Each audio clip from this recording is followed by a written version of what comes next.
Oo, di ba?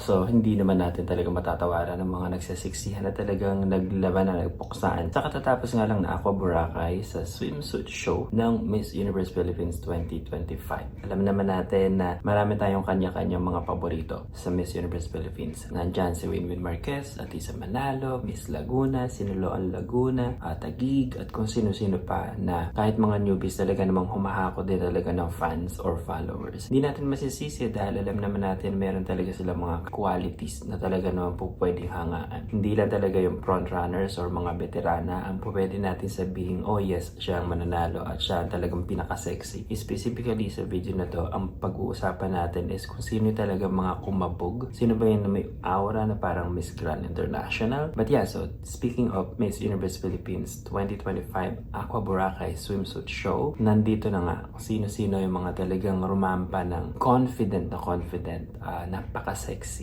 Ang lilit ng bewang, ang ganda ng hampas ng bewang, ng balakang. At talaga makikita mo na merong hindi kailangang umaura ng sobra-sobra but still talagang oozing with sex appeal. Hello guys, this is Roderick Cruzabala. Let's talk about beauty pageant. She is amazing. Her qualities and beauty, wow. This is Roderick Cruzabala. Thank you for watching. Hello guys, welcome back to my channel. This is Roderick Cruzabala, and today's video pag-usapan nga natin ang katatapos nga lang na Aqua Boracay show or swimsuit show ng Miss Universe Philippines 2025 na syempre ginanap sa Aqua Boracay sa Boracay. Yun, so ito na nga yung video na pag-uusapan natin or allow me to present to you. Para sa akin yung talagang mga super sexy. Okay, sila yung mga talagang may katawan na kahit hindi masyadong kumembot, gumiling, or magpakita ng kahit na ano pa, na talagang makikita mong sexy na po pwedeng makipagpuksaan na hindi lang sa Miss Universe Philippines but sa Miss Universe na gaganapin sa Thailand. Bago tayo mag-proceed guys, if you're new to my channel, if you haven't subscribed, baka naman click nyo lang ang subscribe button at huwag kakalimutan ang notification bell para hindi nyo ma-miss ang aking mga susunod na i-uploads every time, especially sa beauty pageant. Bago tayo magsimula sa ating top 10, meron tayong 4 na special mention. Sila yung mga girls na hindi mo matatawaran na sexy pa rin naman talaga sila. Siguro hindi lang talaga ganun ka pasok sa aking taste, sa aking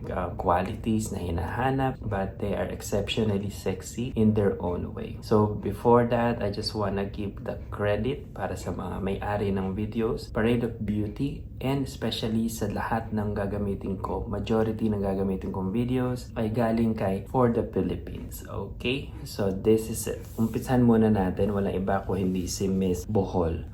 Bakit ko siya hindi sinama sa top 10? Bohol is medyo nalalamian ako sa kanya. Gaya ng sinasabi ko before na katawan, okay? Hindi siya mataba. Hindi siya, I don't see her like swimsuit ready. In my criteria. Okay, alam naman natin na hindi tayo nang babash. Okay, but if I am going to be the judge, which it will not happen, I really believe na talagang kailangan niyang mag-exercise or mag-diet if she really want to really compete. Ang Pilipinas ay known for sending girls na talagang ready. Siyempre, meron naman time if ever siya yung manalo, meron pa siyang time to really prepare and maybe tone down a little bit. I really don't know how, but ito nakikita ko sa kanya during sa swimsuit show niya. A beautiful caliber candidate naman, but hindi fully ready. Yun lang, yun ang masasabi ko. Malay Aklan is also super sexy, simple, the energy is okay, not too slow, not too fast, but overall, she's super sexy. Yeah, the face, the body, she's definitely one of the sexiest. Next is Benguet. Benguet is, of course, siya yung isa sa talagang bumulaga nung una pa lang. Isa siya sa talagang maganda, sexy, but nalalakihan ako sa thighs. I don't know, proportion wise, alam mo yun, siyempre kailangan natin gamitin yung ating mga mapanunuring mata. Hindi naman tayo nang babash. She is exceptionally sexy just like the rest of the girls na sinabi ko na, but I think that meron siyang kailangan gawin to really be or look more proportion. Also siguro yung energy, nakukulangan ako sa energy, especially nga kay Bohol, tsaka si Tarlac, but yeah, so I think that Benguet is really beautiful and sexy but not the top para sa akin. Next is Ipugao. Okay, super cute ng face. Ang ganda ni Ipugao.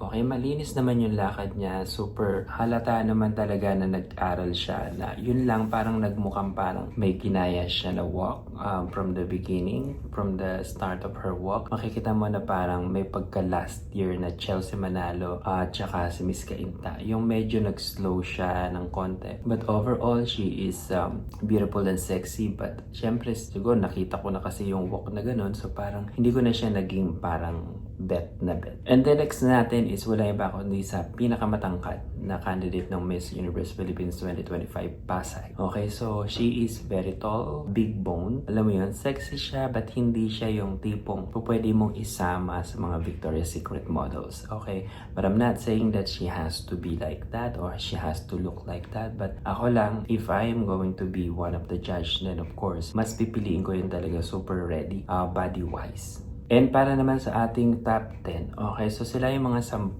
na talagang pwede mong masabi na super sexy, na may, alam mo yung talagang sanay na sanay sa pagrampa. The way she flip her hair, yung walk. Although yung body, hindi din siya ganun ka-proportion, yung legs, okay? Yung legs is parang medyo malaki yung upper thighs.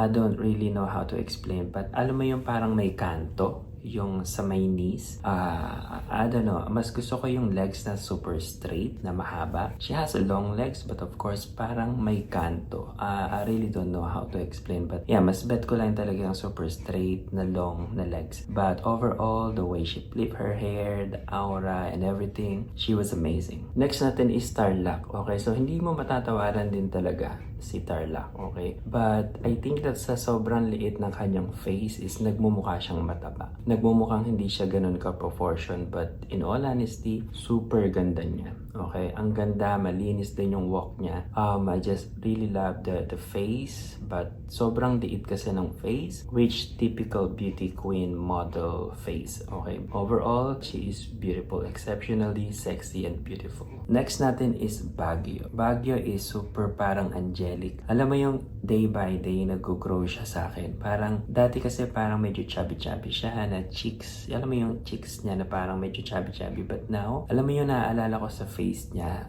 especially sa walk niya, is yung mga typical Miss Universe in the past, like 2000, early 2000. Alam mo yung sexy, slow, not too slow, right energy, the way she flip her hair, the energy, the right energy and the body itself na ready. Maganda pala yung katawan niya at hindi pala siya maliit. Tingin ko sa kanya before is maliit siya, but hindi naman pala siya maliit kasi kasing tangkad niya si Atisa Manalo. Naalala ko sa kanyang face is parang yung Miss Venezuela world nung early 2000 or something 90s, ganun.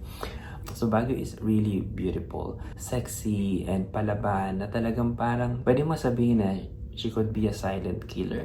Laguna is the next. Medyo nakakalungkot to be honest kasi nung in-announce yung Aqua Boracay, wala siya dun sa 8, okay? So wala din siya dun sa 12. Kasi merong 8 talaga na finalist na pwedeng maging Miss Aqua Boracay. Tapos merong tinatawag na Arete Beauties or Goddess para doon sa fashion show na gaganapin this month. And wala din siya doon. So totally wala siya dapat talaga sa 12, and then at the end of the show, tinawag siya. Isinama siya doon sa na parang nagkamali daw or hindi natawag si Miss Laguna. And Laguna did really well in this segment. She has this super long, modelless legs, the beautiful body, the aura, the energy. Alam mo yun, alam mo makikita mo na talagang hindi mo dapat itchapwera, pero na-itchapwera siya to be honest. But yun nga, hinabol siya, hindi nga lang siya nakita sa mga videos, but then nakita lang din natin sa isang videos ni Parade of Beauty na yun nga, isinama siya sa isa sa Arete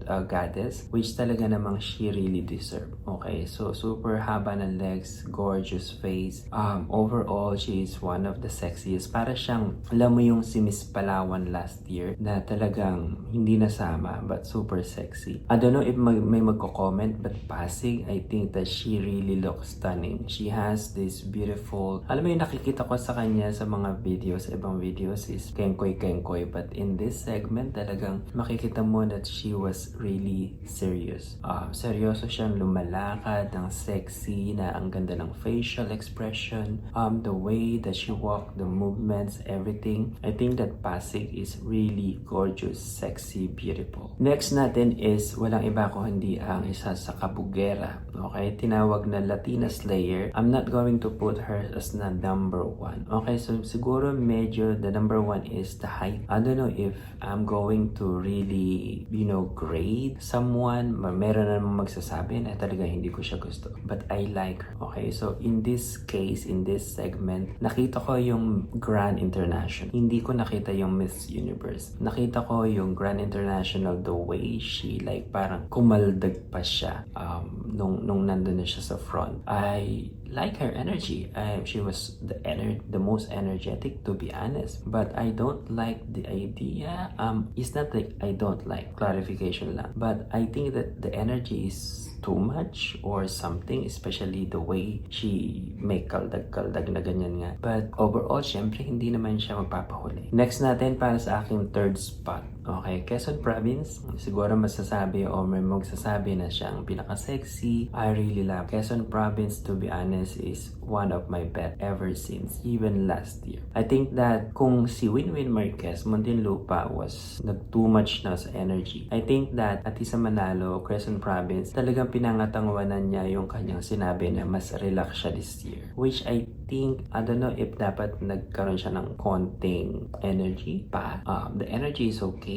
The walk is okay. Definitely, na-master na niya yung paglakad. Wala kang makikita sablay sa paglakad, sa pag-ikot. Alam mo yun, the styling is on point, the swimsuit cut is on point, bagay sa kanya, and she is one of the most ready, beautiful, sexy in during that night. But I think that energy-wise, na konting, alam mo yun, medyo konting sizzling na nagiinit na aura. Nagkulang siya doon sa ganong area. But she is beautiful. Manika pa rin. Manika. The next one is the second spot natin is walang iba ko hindi si Miss Sultan Kudarat. She exude the mix of a little bit of Miss Globe, Miss parang bikini contest na, because yung way na yung pagpunta niya sa front na pinakita niya yung side ng butt niya, showing that she has a beautiful shape of butt na mga, alam mo yun, she is parang sultry, sexy, beautiful, malinis, glamorous. Alam mo yung ang ganda ng face, ang ganda ng hair, na ang ganda din ng swimsuit, ang ganda din ng tindig niya. Overall, yung itsura niya that night, I think she is the most beautiful, the most sexy, or the sexiest. And ang aking number one. Okay, siguro meron siguro magsasabi, ang number one niya is ganito, number one niya is ganito. But para sa akin, number one ko is Siniloan Laguna. Okay, Siniloan Laguna is exceptionally, naturally beautiful and sexy. So, swimsuit show, pinag-uusapan natin is swimsuit show. I think that she doesn't have to do anything. The way she walk,